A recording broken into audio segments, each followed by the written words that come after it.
elderly victim ng ating suspect.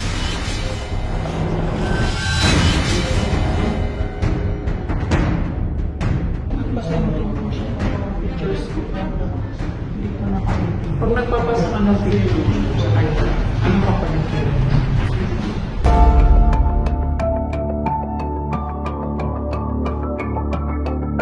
Nagkakilala po kami sa FB. Una, nakipagkaibigan po siya. Then, tinanong niya po ako kung gusto ko po ng pera.